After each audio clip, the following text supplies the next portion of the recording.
donc à la mise en place de labs pour ceux qui veulent vraiment essayer d'exploiter des vulnérabilités qui touchent beaucoup plus à ce contexte-là.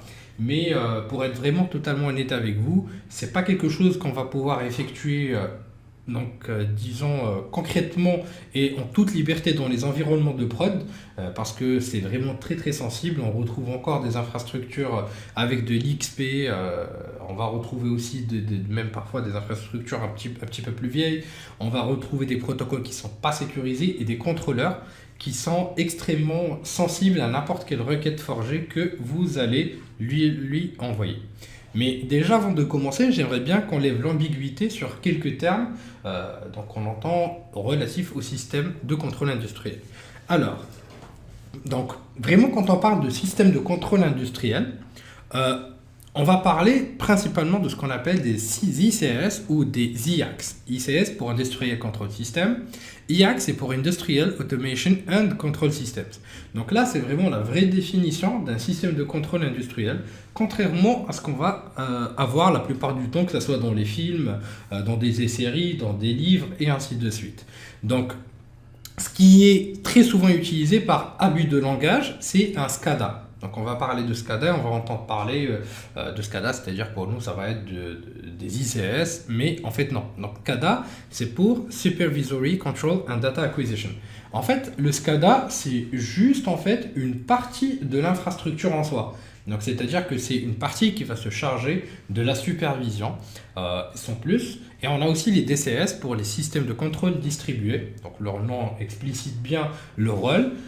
Et encore une fois, ce qui est très important à souligner, c'est qu'un SCADA n'est pas forcément un ICS, et un ICS n'est pas un SCADA. Mais on va l'utiliser par abus de langage, et on l'utilise vraiment par abus de langage, très souvent au niveau donc du jargon. Donc c'est-à-dire que vous pouvez entendre SCADA. Donc d'ailleurs, je pense qu'il y en a beaucoup d'entre vous qui ont déjà entendu SCADA pour dire système de contrôle industriel et vice-versa, alors qu'en fait c'est juste une partie de l'infrastructure en soi. Quand on va parler d'ICS, donc il y a une définition, donc c'est pas une définition, mais il y a certains composants sur lesquels on va se reposer. C'est ce qu'on appelle, ce qu'on va appeler une architecture fonctionnelle dessus. Donc en fait, on peut découper le système ou l'infrastructure SCADA, ou pardon, ICS, en trois parties. Des procédés, de la gestion industrielle et de l'informatique de gestion. Donc il y a trois principaux composants à notre infrastructure. Ceci a été défini par le modèle SIM, donc c'est le modèle ISA 95. Donc là, c'est disons un modèle qui a été mis en place, qui permet de détailler, mettre en place un modèle abstrait de l'entreprise qui va inclure le fonctionnement, la gestion et l'exécution des tâches industrielles. Ça permet aussi d'avoir une certaine terminologie unifiée, donc c'est pas mal du tout.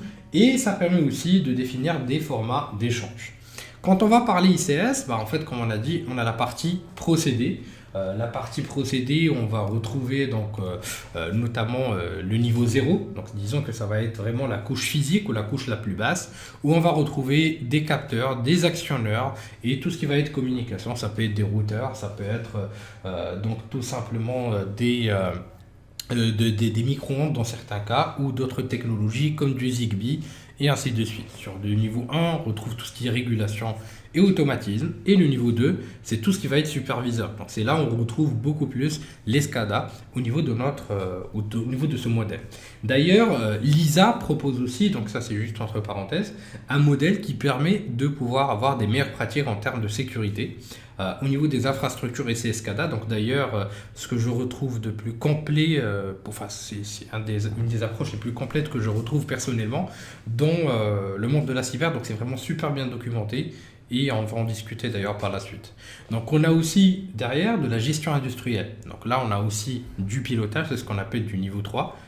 Donc on a tout ce qui va être pilotage, ordonnancement, métrologie et tout ce qui va être tout simplement donc dispatching de tout ce qui va être production, de tout ce qui va être tracking de la prod, tout ce qui va être contrôle, supervision, logique aussi de gestion et de production. Et enfin, on retrouve le plus gros problème d'ailleurs, c'est l'informatique de gestion. Donc, c'est-à-dire l'informatique qu'on va pouvoir retrouver de manière traditionnelle. Donc, c'est-à-dire que là, en fait, si vous avez remarqué au niveau de ce modèle, donc qui décrit les différents composants d'un SI industriel, c'est qu'on a deux principaux composants. Bon, on a les gestionnaires, la gestion industrielle et les procédés qui rentrent parfaitement dans le contexte de l'automatisme et donc du contexte industriel. Et on a aussi l'informatique de gestion traditionnelle. Donc déjà là, on a un petit problème, c'est-à-dire qu'on a des approches où on va retrouver de l'informatique traditionnelle, donc c'est-à-dire de l'informatique donc de base, donc c'est-à-dire des systèmes d'information traditionnels qui vont pouvoir être connectés et qui vont permettre de gérer ou récolter des informations tout simplement via des ERP ou tout simplement de l'informatique donc de gestion, ce qu'on appelle aussi des réseaux bureautiques entre parenthèses, qui sont connectés et qui sont interconnectés, on va dire, avec un réseau industriel qui va être, lui, donc non pas destiné à pouvoir fonctionner avec ce type de système, mais plutôt à être vraiment isolé et avoir ses propres technologies, son propre contexte. Et malheureusement, ça c'est un gros souci pour nous parce que malheureusement, donc on se retrouve aussi bien à gérer la sécurité, donc d'un point de vue général, au niveau de l'informatique traditionnelle, donc ce qu'on appelle les réseaux bureautiques, mais aussi des vulnérabilités qui sont propres au système d'information industriel. Donc du coup, c'est vraiment une stack de vulnérabilité qui est immense qu'on va pouvoir gérer. Donc après, ce qu'on va retrouver traditionnellement, c'est donc ça c'est un exemple typique d'une infrastructure ICS SCADA. Donc là, on retrouve principalement et tout d'abord donc l'infrastructure, donc ou le réseau bureautique traditionnel, ce qu'on appelle le corporate IT.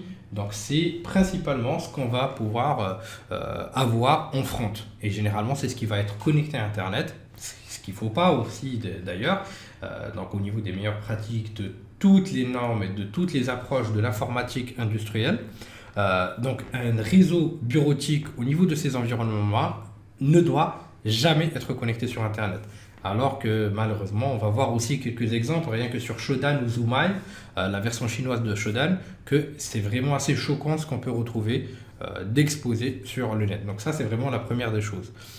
Donc déjà, on retrouve un vecteur ou un premier vecteur d'attaque, c'est-à-dire un réseau bureautique avec tout ce qui va avec, donc de manière traditionnelle. Donc ça peut être des vulnérabilités applicatives, réseau, système, ça peut être aussi des expositions ou une surface d'exposition qui est mal gérée. Et ça, je trouve ça vraiment assez dommage. Parce que derrière, on retrouve la deuxième partie ou le deuxième composant de notre système d'information industrielle, c'est les ICS.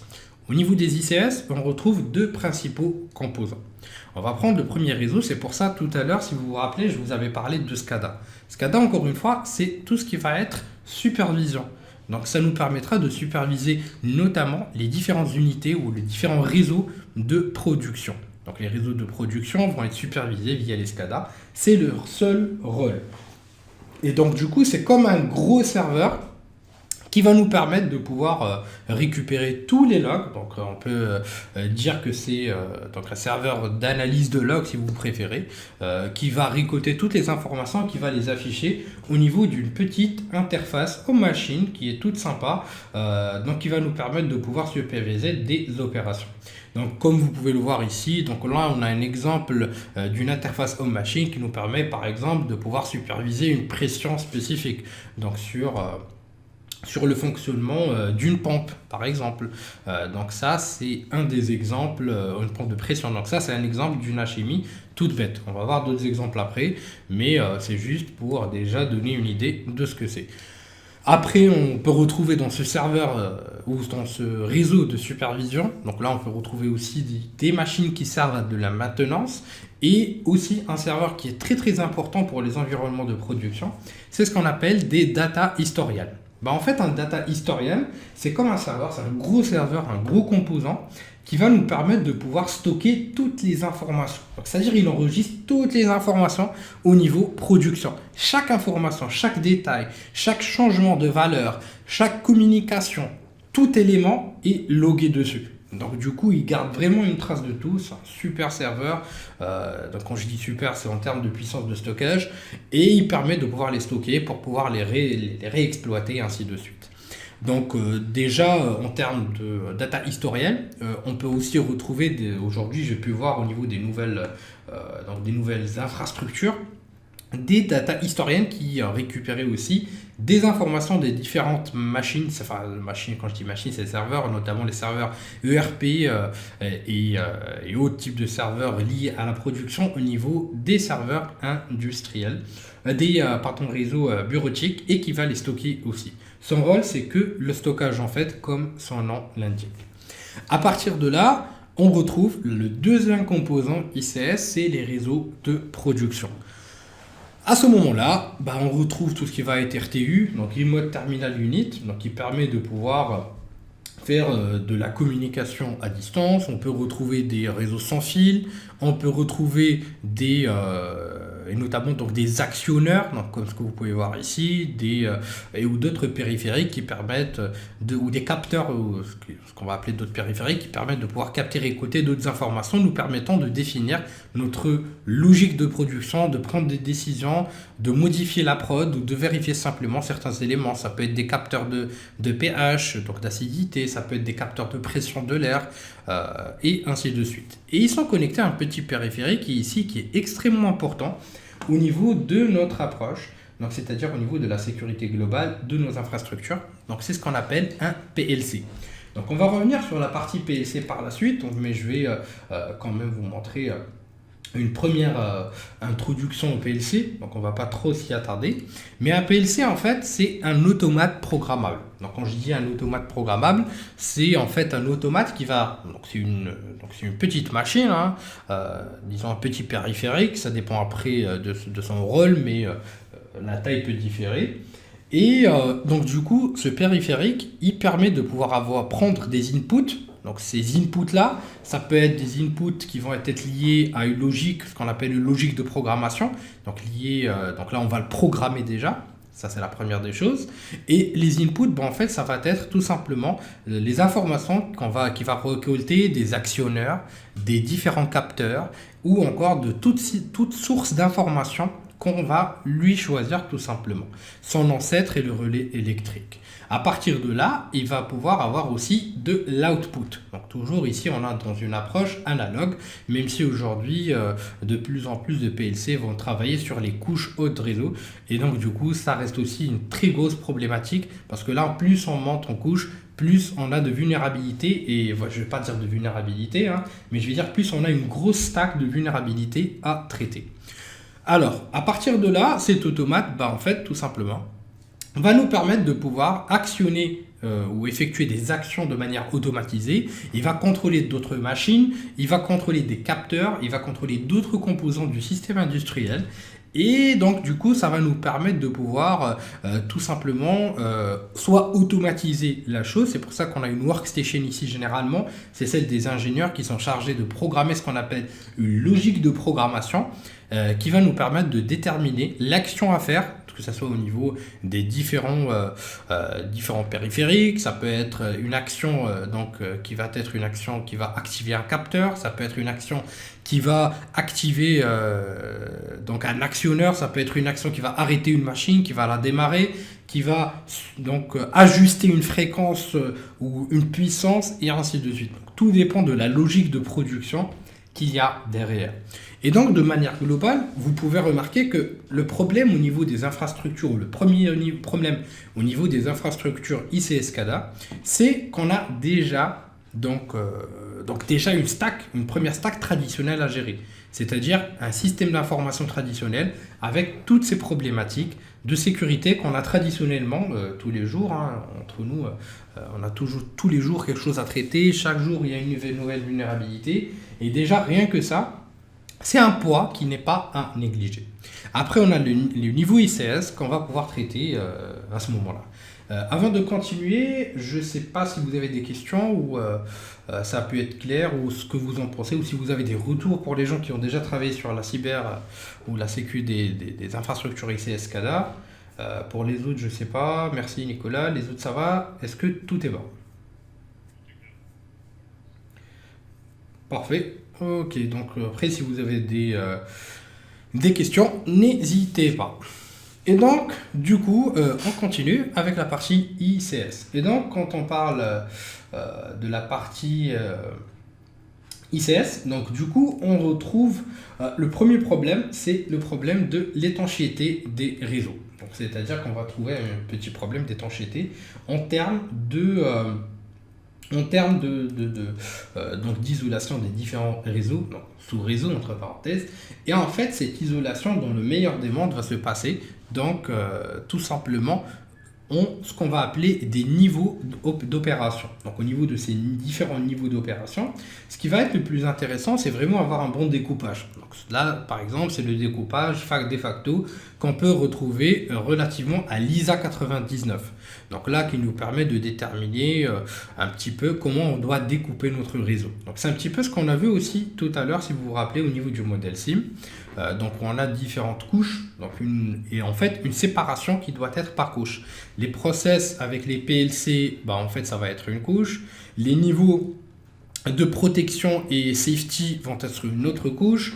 Tout ce qui va être opération, gestion des opérations sur une autre couche. Bien sûr, tous les serveurs qui vont être partagés entre le réseau ICS et le réseau bureautique traditionnel dans une petite DMZ interne. Et ensuite, on retrouve le niveau 4 et 5 avec tout ce qui va toucher pour le niveau 4 à tout ce qui est logistique, planification, et à niveau 5 avec le réseau de l'organisme. Bien sûr, on doit avoir des différents firewalls pour pouvoir filtrer les différents flux entre les différentes couches, et surtout au niveau le plus bas, on doit vraiment avoir ce qu'on appelle des firewalls industriels. Donc les firewalls industriels, c'est pas la même chose que ce qu'on peut retrouver dans les firewalls traditionnels.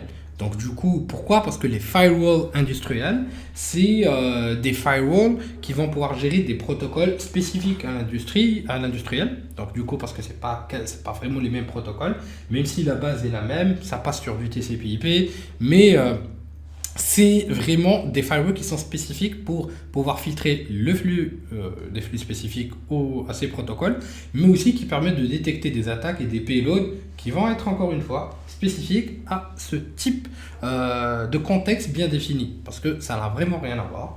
Et je peux citer parmi les firewalls donc les plus connus donc là-dessus, donc il y a le firewall de Checkpoint, donc ce qu'on appelle Gaia. Donc c'est un firewall qui est vraiment spécifique aux infrastructures ICS SCADA, qui est très très cher aussi, je pense que vous avez compris que voilà, c'est un investissement. Donc la dernière facture que j'ai vue dessus, c'était quand même une facture je pense que c'était 25 000 € ou 30 000 € de l'année, ce qui n'est pas donné quand même pour n'importe quel organisme. On ne parle pas de service après-vente derrière. Et disons que voilà, ça coûte assez cher, mais ça va être adapté, ça dépend après des entreprises. Mais ça permet aussi de pouvoir donc vraiment gérer les différents éléments à ce moment-là. Et du coup, pourquoi je vous parle d'étanchéité? Parce que généralement, la plupart des différentes attaques, elles arrivent sur le réseau traditionnel, c'est-à-dire le réseau bureautique. Donc, c'est-à-dire qu'on a une compromission initiale au niveau de l'IT traditionnel. Donc ça, c'est vraiment la première approche qu'un attaquant, n'importe quel type d'attaquant va pouvoir suivre. Donc ça, c'est la première des choses. Et ensuite, il va pouvoir pivoter sur le réseau interne, donc le réseau ICS. Donc vu que c'est connecté, qu'on a un manque d'étanchéité, généralement, cela passe de manière extrêmement simple. Et par la suite, il suffit qu'il puisse avoir donc tout simplement accès, donc il puisse jouer, donc tout simplement il a accès à tout en fait à ce moment-là. Et on retrouve donc cette approche, donc la plupart encore une fois des attaques sur les infrastructures ICS SCADA, ça passe traditionnellement et je dirais malheureusement par ces différentes approches, donc c'est-à-dire via le passage de l'IT traditionnel.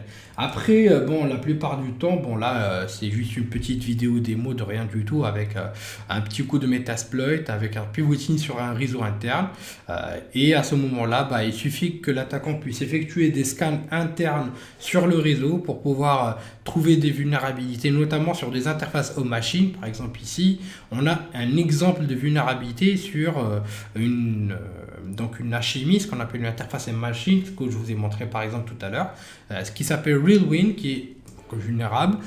Donc à partir de là, on peut avoir une exploitation toute bête d'une vulnérabilité, que ce soit avec du Metasploit, que ce soit avec des vulnérabilités spécifiques. Et généralement, ce type d'infrastructure, quand vous trouvez ce type d'outils, par défaut, c'est vulnérable à la plupart du temps, je trouve que c'est vulnérable à des vulnérabilités de type buffer overflow, parce que déjà, la plupart du temps, donc d'ailleurs, je me permets de vous exposer le maximum d'informations.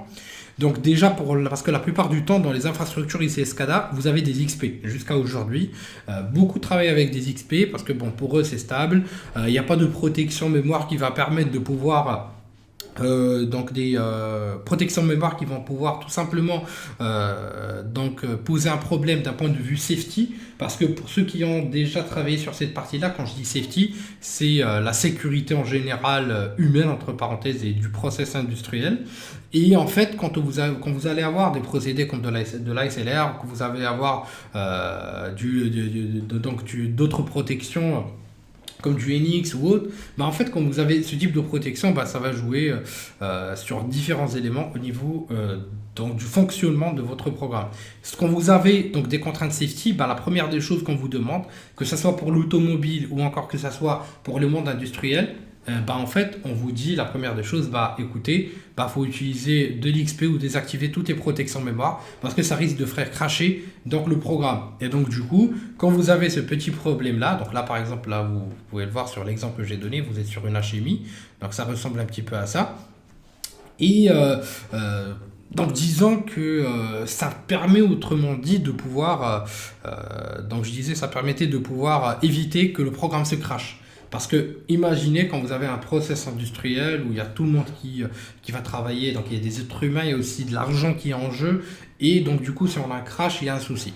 Donc du coup, les constructeurs, qu'est-ce qu'ils font? Ils vous apportent ou ils déploient en fait une infrastructure, par exemple là une HMI, sur de l'XP, et en fait ils ont un terme qu'ils appellent locker. Donc ils vont locker la plateforme, et ils vont tout simplement vous dire, écoutez, vous n'avez plus le droit d'installer rien du tout dessus, non, pas d'antivirus ou anti-malware comme vous voulez, les EDR on n'en parle même pas, vous n'avez pas le droit d'installer quoi que ce soit dessus, vous n'avez pas le droit de mettre à jour, vous avez le droit de rien faire, et il lock la machine. Si vous y touchez, si vous modifiez quoi que ce soit, vous perdez la garantie et le service après-vente. Donc vous imaginez que ça va être des pertes vraiment assez colossales pour les entreprises. Et donc là, il y a vraiment beaucoup de serveurs dans ce cas-là. Je ne parle pas que des interfaces aux machines qui permettent la supervision notamment, je parle aussi de data historian ou des serveurs de SCADA qui récoltent les informations par la suite. Et donc, généralement, c'est des vulnérabilités toutes bêtes, c'est-à-dire qu'on va avoir un problème avec de l'XP, qu'on va avoir des Windows Server 2003 qui n'ont jamais été mis à jour, qu'on va avoir aussi des infrastructures avec avec des vulnérabilités toutes bêtes de type de buffer flow, vraiment de base, de chez la base. Et on peut même avoir des approches qui sont beaucoup plus malheureusement critiques. Donc, c'est-à-dire que vous avez même parfois des passwords par défaut ou des mots de passe par défaut et ainsi de suite. Donc, c'est assez triste, je trouve, parce qu'on est quand même dans un monde où... on est quand même dans un monde où l'IT a tellement évolué et en même temps ça n'a pas évolué dans ce type d'infrastructure alors que c'est des infrastructures vitales. Alors c'est là où on a vraiment besoin du plus de sécurité et c'est assez triste. D'ailleurs, en effectuant simplement des petites recherches sur internet, vous pouvez trouver des mots de passe par défaut qui sont largement utilisés et ça c'est assez, je trouve, triste.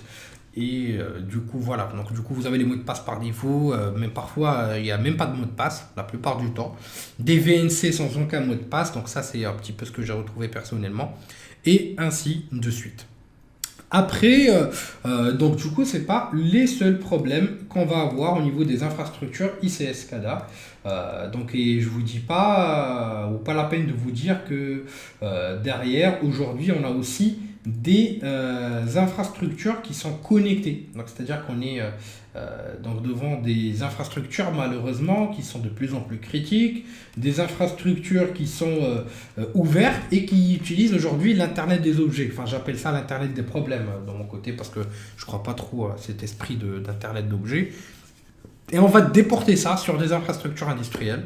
Et je vous laisse imaginer la cata. D'ailleurs, on va en discuter dans les prochains slides. Au vent de continuer, est-ce que vous avez des questions, s'il vous plaît, ou enfin des remarques sur ce qui a été dit, ou c'est cool, s'il vous plaît.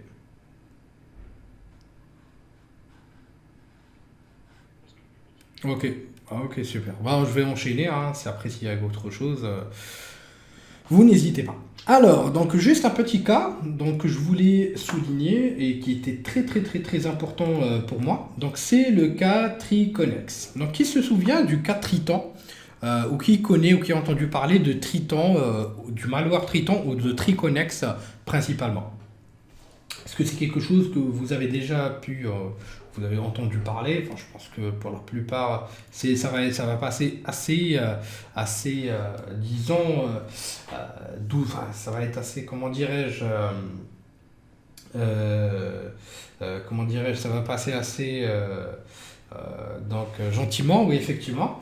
Et donc, du coup, Triconex, c'est tout simplement des périphériques, donc tout simplement donc des périphériques de Schneider, donc des périphériques de Schneider qui avaient touché donc, ou c'est pas une vulnérabilité, mais disons que ça va être tout simplement une exploitation qui avait touché, donc tout simplement les contrôleurs, ce qu'on appelle des contrôleurs Triconex. C'est des Triconex, donc c'est distribué par Schneider Electric. Et en fait, ça, c'est des contrôleurs de safety et donc de sécurité. Et donc, du coup, Triconex, bah, ça permettait tout simplement de pouvoir tout simplement actionner une action ou automatiser donc une action, donc tout simplement, lorsque bah, tout simplement on va avoir une alerte, quand on va avoir un seuil qui va dépasser une certaine ou disons qu'on va détecter un certain seuil de sécurité qui va être dépassé, par exemple du gaz ou un niveau de gaz qui va être assez haut, un niveau de température. Et en fait, ça permet tout simplement soit d'actionner donc du coup une action, soit de tout arrêter, soit d'exécuter tout simplement donc comment dirais-je, ou d'exécuter donc une logique de programmation qui a été déjà faite. Juste en termes de chiffres, Triconex est utilisé quand même dans 20 000 usines. Ça est utilisé dans le nucléaire, dans les raffineries, dans les usines chimiques, et c'est quand même pas mal du tout. Donc là, ici, c'est des systèmes de niveau très élevé, et du coup, les SIS donc, sont la dernière protection contre un incident physique. Donc vous imaginez quand même qu'ils sont là pour protéger réellement beaucoup plus la vie humaine qu'autre chose. Et donc du coup, ce qui s'est passé, c'est qu'on a eu un malware qui s'est faufilé. Et suite à l'analyse, en fait, il y a en fait, où ils ont pu détecter tout simplement que c'est passé, comme on l'a expliqué tout à l'heure, par le réseau bureautique. Donc, c'est-à-dire qu'il est passé par le réseau IT, donc via du phishing. Ensuite, il y a eu un pivoting pour accéder donc à la machine, ce qu'on appelait la machine donc à la workstation de l'engineering workstation. Donc en fait, pour pouvoir modifier la logique de programmation de ces SIS contrôleurs ou de ces contrôleurs, en fait, ce qu'ils ont fait, bah, tout simplement, il faut accéder à cette machine-là de manière beaucoup plus précise. Et une fois qu'ils ont accès à cette machine-là, bah, en fait, à ce moment-là, ils vont pouvoir modifier la logique de programmation de ces derniers.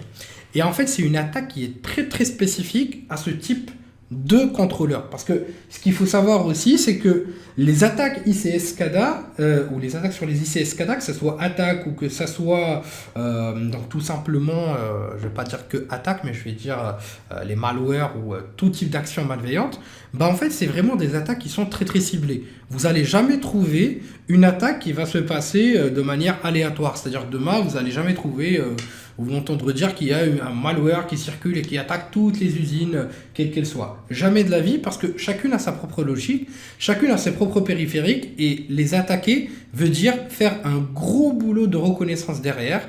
Et ce n'est pas toujours évident, parce que vraiment, il faut avoir quelqu'un de l'intérieur, et il faut vraiment avoir le matériel aussi, travailler dessus, c'est pas toujours simple, surtout pour les matériaux de safety qui sont distribués, enfin, ils sont connus les clients en gros, sauf qu'aujourd'hui, bon, malheureusement, sur eBay, on trouve un peu de tout, mais pour des éléments bien spécifiques, bah, c'est un gros travail de préparation. Et en fait, ce dernier, enfin, que le hacker avait accédé à la machine, donc tout simplement de l'attaquant, bah, en fait, de la victime, donc c'est-à-dire de l'ingénieur qui permettait de mettre à jour et de maintenir ou faire de la maintenance de ses périphériques de safety, bah, en fait, ce qu'il a fait tout simplement, c'est qu'il a uploader un firmware piégé. Donc tout simplement, il a utilisé tout simplement une fausse application. Donc pour faire passer les mises à jour, il y a une application qui s'appelle Trilog.exe et en fait, il a pu la modifier pour uploader un firmware piégé qui permettait de ne rien déclencher en cas d'attaque. Ce qui est quand même assez impressionnant. Donc, parce que derrière, ce qui va être impressionné, c'est pas forcément que l'attaque, mais donc tout simplement tout le mode opératoire, parce que c'est une très très grosse préparation qui a été faite. Parce que si vous analysez par la suite l'attaque, comment elle a été faite, il y a un script Python avec on va dire framework d'attaque, parce que c'est vraiment très poussé. Il y a aussi une corruption au niveau de la mémoire. Il y a aussi un implant, donc une injection de shellcode. Et ensuite, en fait, il y a le payload qui permet de pouvoir avoir l'impact physique. Donc, qui permettait de pouvoir soit ne rien déclencher lorsque la température va augmenter, ou vice-versa, donc de déclencher des alertes ou des actions à gauche et à droite qui n'ont pas été prévues. Par exemple, augmenter une pression de gaz ou augmenter, donc tout simplement, on va dire, pas que pression de gaz, hein, on va dire aussi, on peut parler aussi de n'importe quel élément qui permettait de faire des dégâts physiques. Et en fait, ce qui est super intéressant, donc je vais pas trop m'attarder dessus parce qu'il y a d'autres éléments, j'essaie d'accélérer un petit peu. Ce qui est pas mal du tout ici, c'est que ce qui est dommage, ce qui est dommage pour eux, c'est que l'attaque n'a pas réussi. Donc, et heureusement, donc là, cette attaque a été détectée, si je me rappelle bien, dans deux infrastructures, principalement au niveau d'Aramco aussi. Et Aramco, bon, vous connaissez, c'est la première entreprise, enfin on va dire raffinerie de pétrole dans le monde. Hein. Et du coup, en fait, ils ont détecté qu'il y avait une attaque. Donc, c'est-à-dire, pas une attaque, pardon, mais un bug. Et vu qu'ils ont détecté qu'il y avait un bug à chaque fois et ça crachait, et ils ont essayé d'investiguer un petit peu, et ils ont découvert effectivement qu'il y avait une attaque. Et en fait, simplement que les attaquants s'étaient trompés. Enfin, après tromper, moi je pense que ce gabarit d'attaquants ne se trompe pas, mais disons que c'est un entraînement pour moi, ce genre de choses. Et tout simplement, il n'y avait pas de payload, ce qui faisait cracher tout simplement donc la plateforme ou donc le composant industriel qui permettait de gérer la partie safety. Donc là, c'est pour vous donner aussi un exemple concret aussi d'une attaque qui est passée du réseau IT vers le réseau ICS, donc c'est-à-dire vers l'infrastructure en soi. Après, on a d'autres composants donc, qui sont pas mal du tout, enfin qui sont très vulnérables aussi. C'est ce qu'on appelle les PLC. Donc les PLC, c'est pour comment dirais-je, les automates programmables. Donc et ces automates programmables, allez, donc là pour moi c'est le plus critique, hein, la vérité, parce que c'est, disons, toutes les infrastructures industrielles se basent sur ces différents éléments. Donc c'est-à-dire que au niveau de ce PLC, donc ça, la plupart du temps c'est voilà, il y a du Siemens, il y a du Schneider, il y a du Rockwell, il y a du John & Johnson, il y a du Phoenix, enfin il y a de tout.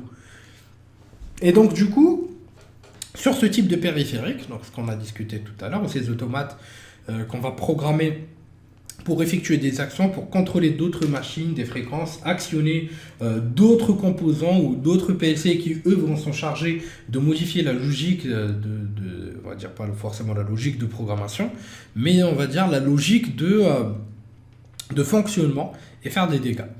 Et pour l'anecdote, je pense que, pourquoi je ne l'ai pas mis, je pense que tout le monde connaît Stuxnet et l'histoire de Stuxnet et ce qui s'est passé avec Stuxnet.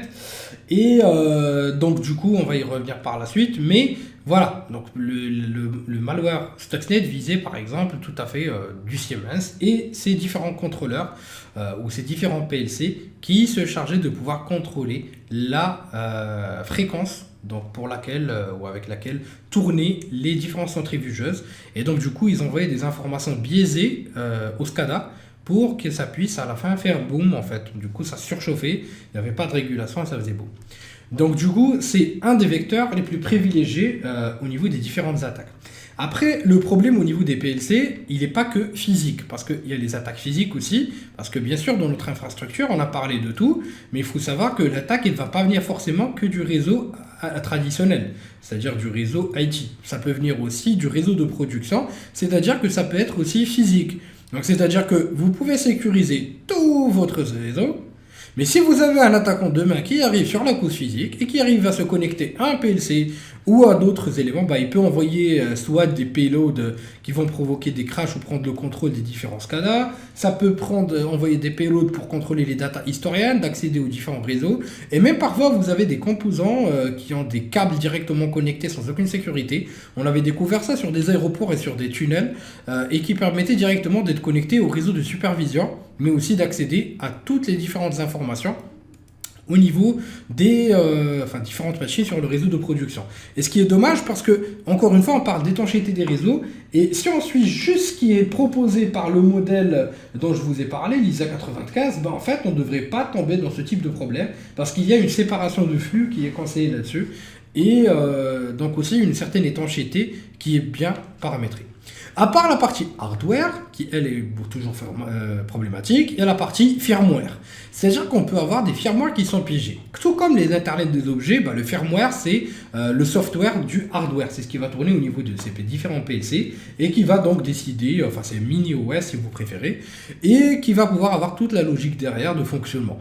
Et en fait, même ces firmware, bah, en fait, ils peuvent être modifiés et re-uploadés. Et surtout qu'aujourd'hui, et j'arrive là au plus critique, la plupart des PLC embarquent une couche applicative. Donc un serveur FTP, un serveur web, un serveur FTP, de l'SNMP, et ainsi de suite. Et donc du coup, généralement, c'est des mots de passe par défaut, c'est des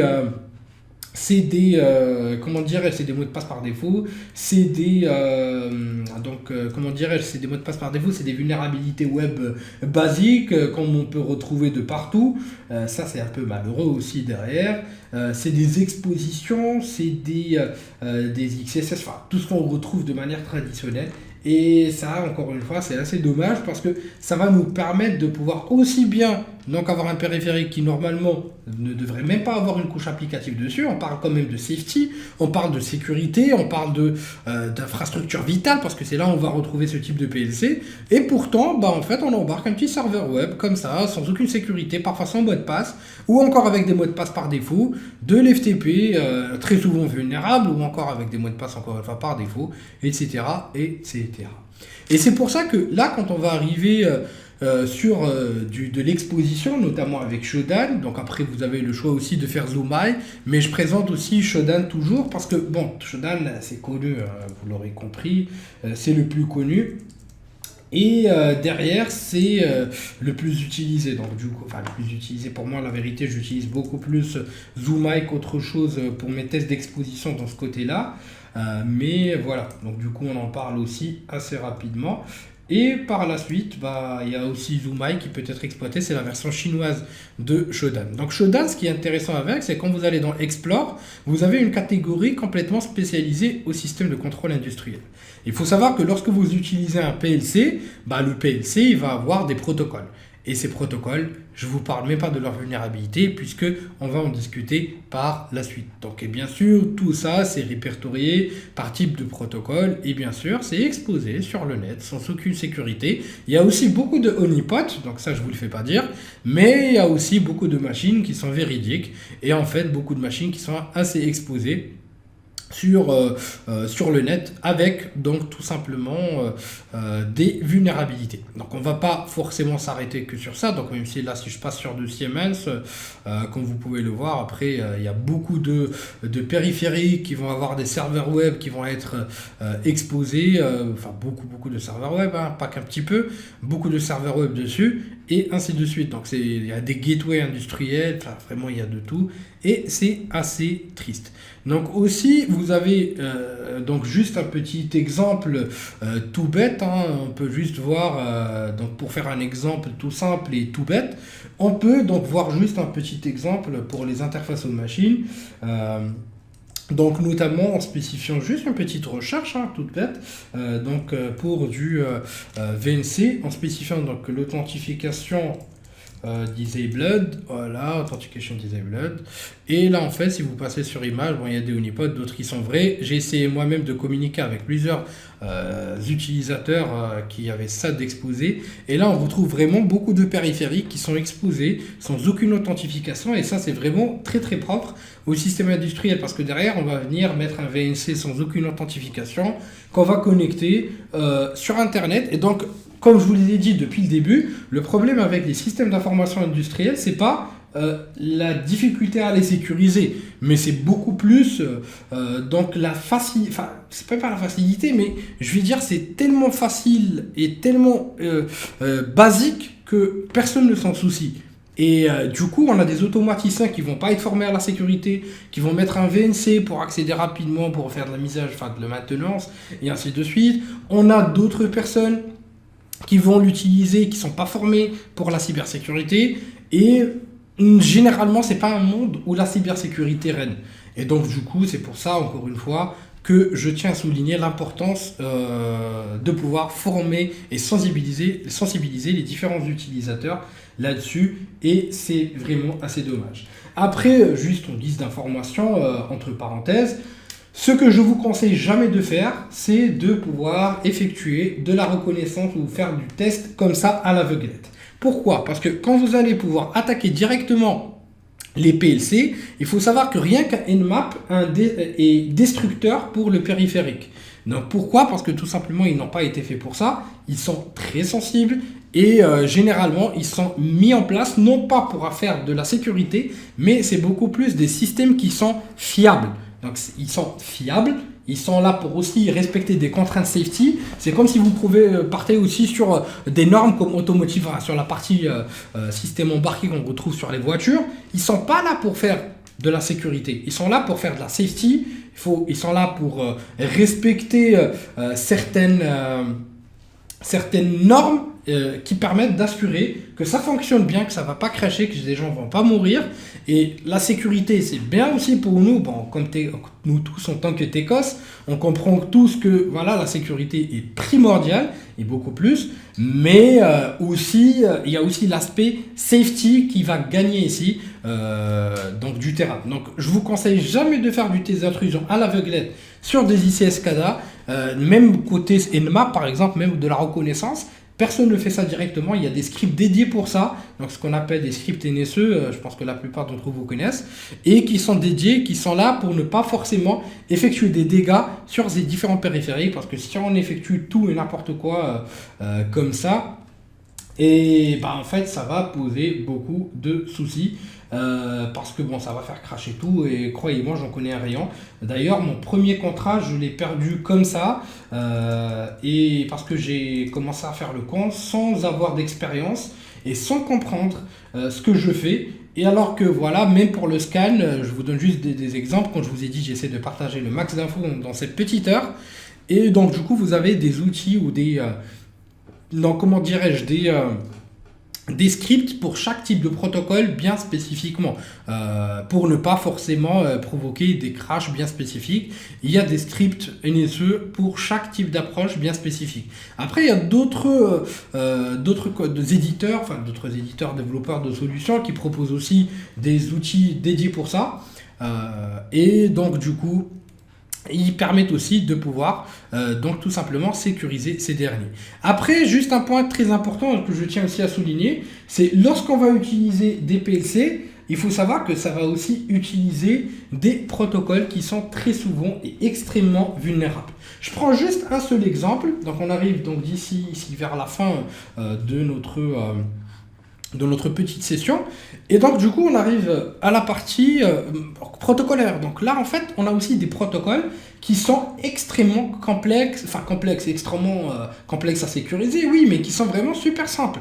On a des protocoles, vous imaginez juste 2 secondes que c'est des protocoles qui travaillaient ou qui fonctionnaient sur des infrastructures en série. Donc il n'y avait rien du tout au début, notamment sur du Modbus qui est le protocole de facto qu'on retrouve avec des applications notamment des applications industrielles un peu partout. On peut même en retrouver dans des ascenseurs, j'en ai trouvé dans des portails, j'en ai trouvé vraiment de partout.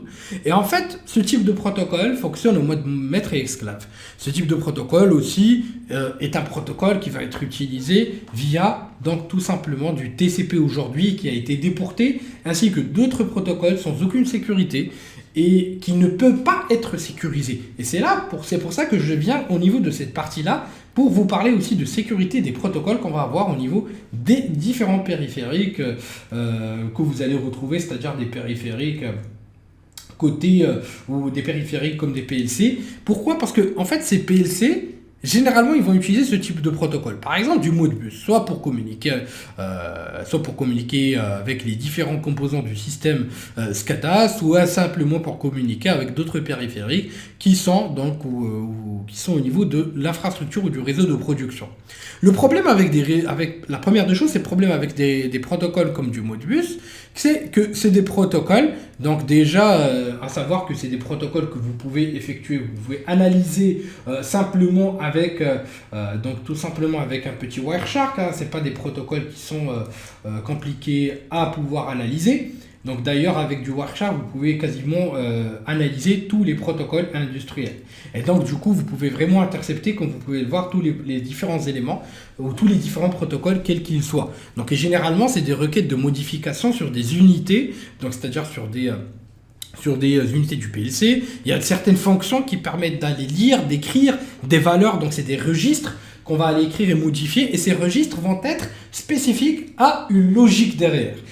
Juste à titre indicatif, si vous ne connaissez pas l'infrastructure et la logique par laquelle elle a été développée, personne ne peut strictement faire grand-chose. Donc si quelqu'un vous dit qu'il y a un attaquant qui attaque toutes les infrastructures ICS SCADA pour aller par exemple effectuer un élément bien spécifique, c'est impossible. Parce qu'il faut vraiment un gros travail de reconnaissance. Vous pouvez par contre avoir des attaquants qui vont venir et qui vont par exemple essayer de modifier toutes les valeurs de tous les registres pour les mettre à 0, à 1 ou foutre la merde un petit peu partout. Ça, c'est possible. Il n'y a pas de problème, il n'y a pas de souci, c'est faisable et ainsi de suite. Il n'y a pas de problème là-dessus. Mais si quelqu'un vraiment veut faire quelque chose de spécifique, et c'est là la spécificité des ICS SCADA, il faut vraiment qu'il fasse de la reconnaissance, il faut vraiment qu'il comprenne. Parce qu'il y a une partie métier qui est au niveau de ces ICS SCADA, quel qu'il soit. Donc là, on a des protocoles comme du Modbus, et là, l'attaquant peut aller modifier ses différents PLC, modifier la valeur de ses registres pour effectuer des dégâts.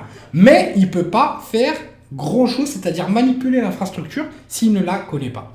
Après, le plus gros problème, je dirais encore plus, c'est que sur ce type de protocole, ou d'autres protocoles, enfin, la première des choses, c'est impossible à sécuriser. Bon, on peut faire des approches de TuneLine, il y a des entreprises aujourd'hui qui fournissent ce type d'éléments. Donc par exemple, vous avez une entreprise qui s'appelle Phoenix Contact, j'ai pu travailler avec leurs périphériques, après si vous en connaissez d'autres, n'hésitez pas, qui fournissent des périphériques qui sont pas mal, qui permettent de pouvoir créer donc tout simplement des tunnels, même si le périphérique ne les supporte pas, et qui sont adaptés à plusieurs gammes de périphériques ou de PLC, de contrôleurs d'automates programmables, ce qui est pas mal du tout. Sinon, vous avez le second cas, c'est quand vous allez avoir des protocoles qui peuvent être sécurisés, comme par exemple de l'OPC UA, qui est un protocole très largement utilisé, mais l'infrastructure, elle, n'est pas adaptée et ne peut pas forcément supporter.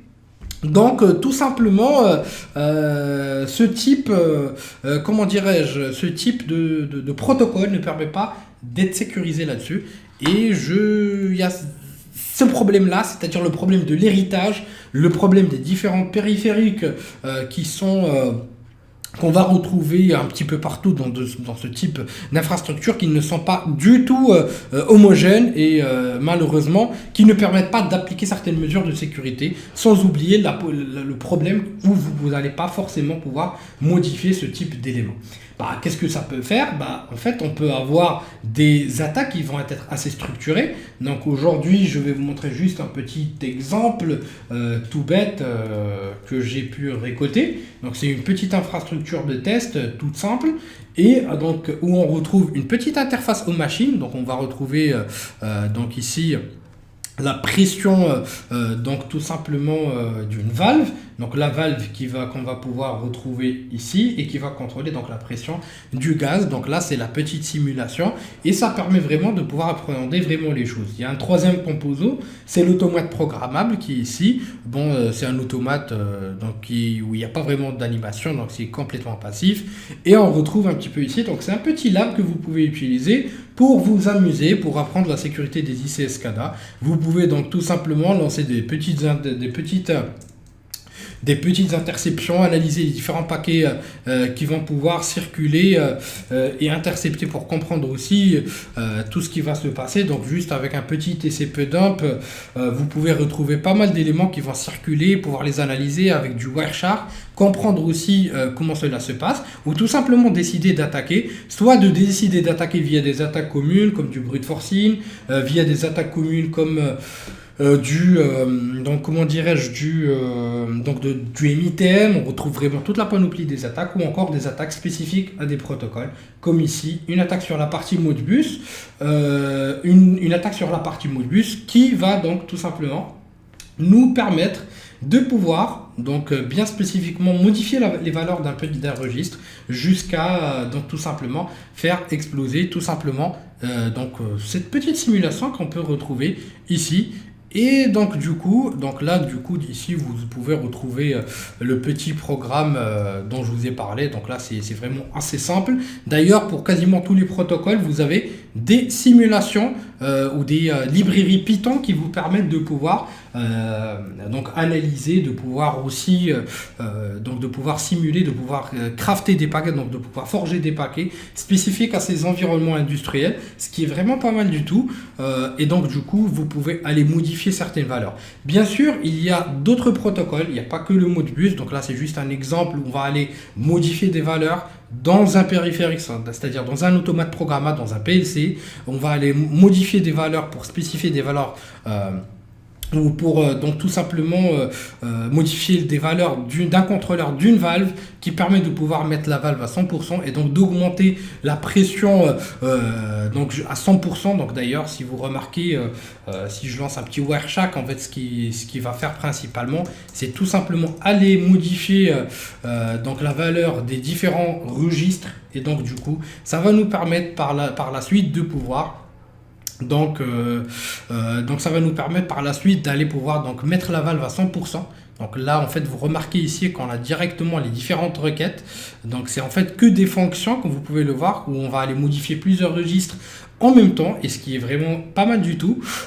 Et encore une fois, il y a aussi un second cas, c'est quand vous n'arrivez pas à intercepter, à analyser ce qui circule sur le réseau. Même si vous l'interceptez, concrètement vous n'allez pas vraiment pouvoir forcément comprendre à 100% ce qui est fait, parce qu'il y a aussi la partie métier. Même si sur d'autres protocoles comme du S7 ou autres, les noms des fonctions sont beaucoup plus explicites et vous pourrez vraiment arriver à interpréter un petit peu. Mais vraiment, pour perpétrer une attaque bien faite, il y a aussi une préparation, il y a une partie métier. C'est pour ça que les attaques sur les ICS SCADA, c'est pas n'importe quel type d'acteur de menace qui va les faire, mais c'est des acteurs de menace qui sont vraiment très entraînés, qui sont préparés aussi, et qui ont déjà fait un gros travail de reconnaissance. C'est pas n'importe quoi. Et dans ce cas-là, par exemple, nous, on va aller modifier la valeur de ces différents registres jusqu'à donc faire monter donc notre pression. Donc là, ça va monter jusqu'à un certain seuil et donc faire exploser notre infrastructure. Et c'est un petit peu ce qui s'est passé aussi. Donc là, vous allez voir la valve qui est ici à 100%. Donc si je décide donc tout simplement de couper donc ma petite attaque, mon petit script, donc là par exemple je vais revenir sur mon script, je vais l'arrêter, et là vous allez remarquer au fur et à mesure que la valve va pouvoir descendre en termes de donc tout simplement de pourcentage. Donc maintenant, au fur et à mesure, donc on va donc voir que la valeur augmente, la valeur de la pression augmente, puisque la valve n'est plus contrôlée par la logique qu'on a mis au niveau du PLC. Et donc du coup ça permettait notamment de pouvoir donc comment dirais-je, de pouvoir augmenter la pression jusqu'à faire exploser donc la petite centrale qu'on a ici. Et dans quelques instants, c'est ce que vous allez pouvoir voir. Donc c'est une petite simulation sympa pour ceux qui n'ont pas forcément le financement d'aller faire des labs. Même si moi, ce que je conseille aussi à toutes les personnes avec qui j'ai pu travailler dans ce contexte, c'est de pouvoir vraiment mettre en place des infrastructures de tests en pré-prod. Parce que faire ces tests en prod, il n'y a aucune entreprise... C'est rare les entreprises qui vont vous dire allez-y, faites-vous plaisir. Il y aura toujours de la peur, c'est tout à fait normal.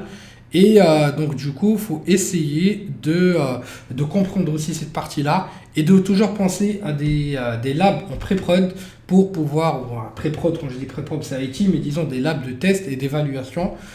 Donc des maquettes si vous voulez, ou des mini-maquettes, j'en ai beaucoup vu, un petit peu partout dans plusieurs conférences qui était présent. Donc d'ailleurs, si je me rappelle bien, la dernière, j'avais vu en ligne, c'était Lycée Village qui présentait un truc du genre. Et donc du coup, c'est intéressant d'avoir un lab de test. Après, moi, la vérité, ce que j'essaie souvent de faire, c'est d'acheter des petits périphériques sur eBay, d'acheter des petits périphériques, voilà, anciens, quand je les trouve, pour pouvoir tester, pour monter une petite maquette. Bon, si ça vous intéresse, dans une autre approche, je peux vous montrer mes petites maquettes de test que j'ai au bureau. Donc, je m'amuse un petit peu. C'est pas forcément que pour le boulot, mais j'aime bien, voilà, tester, voir ce qu'on peut faire. Bien sûr, bien sûr.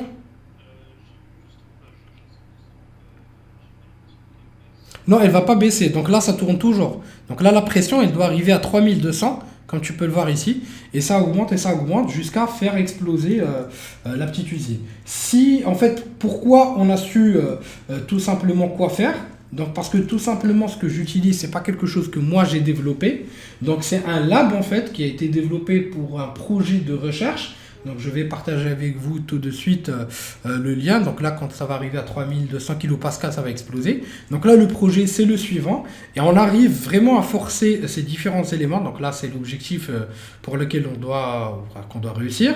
Et là, en fait, vous avez toutes les informations, notamment sur la partie des différents PLC, mais aussi de chaque PLC et qu'est-ce qu'il va contrôler par rapport à quel, euh, par rapport à quel registre. Parce que si on n'a pas ces différentes informations, en fait, c'est pas quelque chose qu'on peut faire facilement. Il faut un travail d'interprétation et c'est quelque chose de très compliqué à faire. D'ailleurs, je remarque, si je ne me trompe pas, Arnaud Souillet, si je ne me trompe pas de nom, est-ce que tu ne serais pas parmi les premières personnes à avoir fait des formations en ICS-CADA? D'ailleurs, ça fait plaisir de voir quelqu'un comme ça dans ce petit meet-up. Donc, si je ne me trompe pas de nom. Et du coup, voilà, donc c'est quelque chose qu'il faut vraiment maîtriser avant de faire une attaque. C'est pas quelque chose, on va pas venir et attaquer frontalement comme sur du pentest ou du red team, mais il y a vraiment un gros travail de reconnaissance et c'est pas toujours évident selon les protocoles. Après, Arnaud peut confirmer ce que je dis ou pas.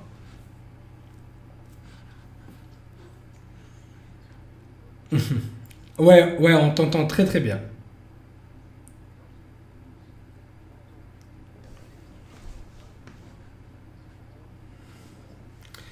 C'est venant de toi, ça fait vraiment plaisir.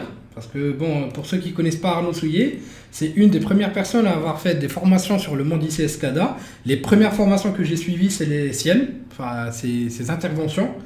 Donc, c'était. Voilà, donc là, c'est l'explosion, entre parenthèses, que vous voyez ici. Hop. Et pour vous dire que voilà, ça fait partie des meilleures formations sur la partie ICS. Et merci Arnaud, vraiment d'être passé, ça fait vraiment super plaisir.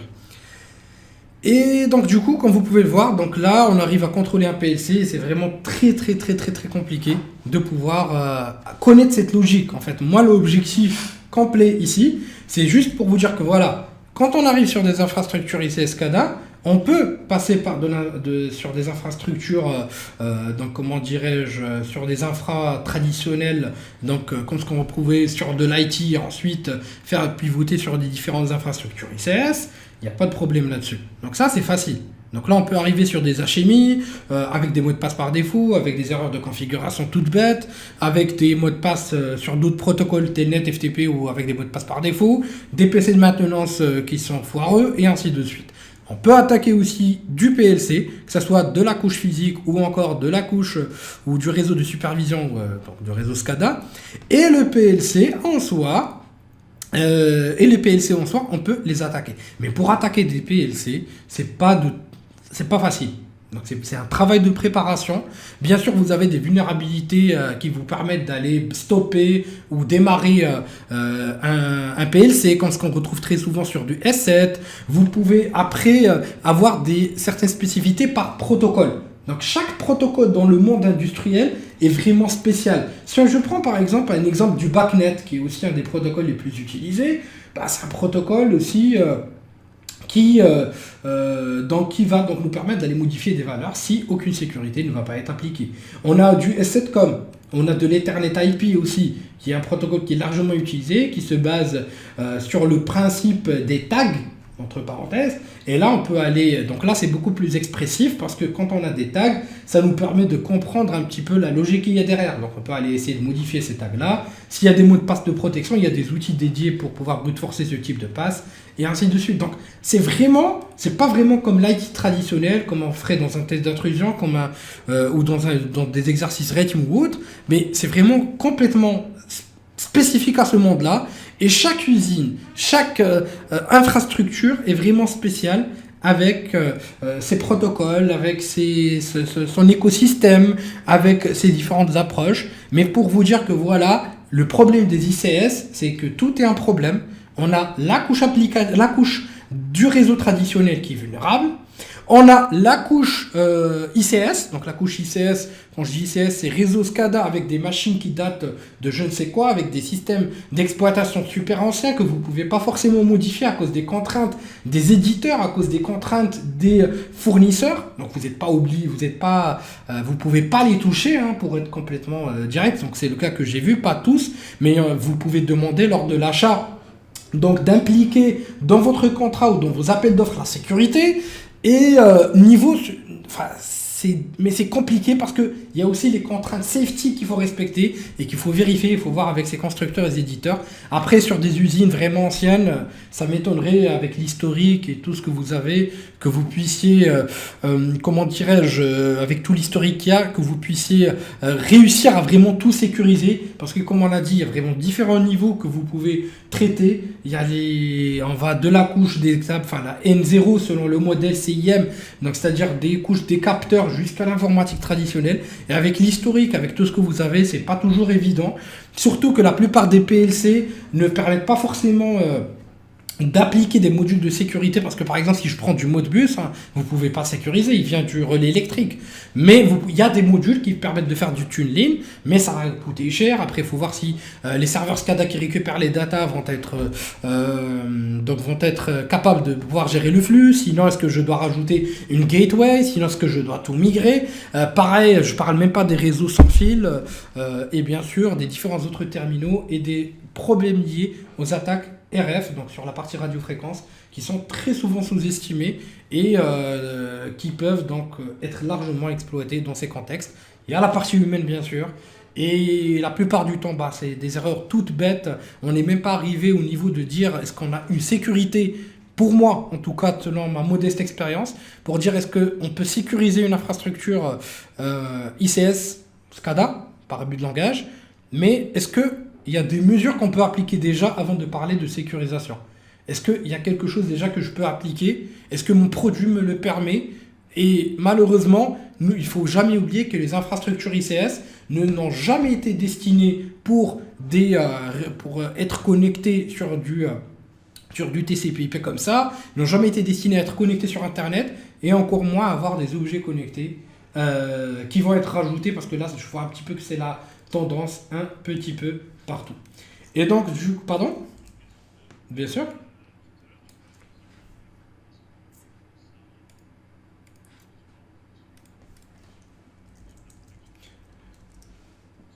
Oui, j'en ai déjà vu personnellement, et ça permet de contrôler ou prendre du contrôle à distance quand vous avez des usines, donc pour interconnecter les usines ou prendre du contrôle à distance. Donc oui, j'ai déjà vu ce type de cas. Je pense que Arnaud peut aussi nous en parler selon son expérience, mais je pense aussi que c'est quelque chose qui est très utilisé. J'en ai vu deux ou trois fois, pas plus, mais voilà, c'est quelque chose qui est aussi présent et j'en retrouve aussi. Donc du coup, effectivement, c'est le cas et on en retrouve beaucoup.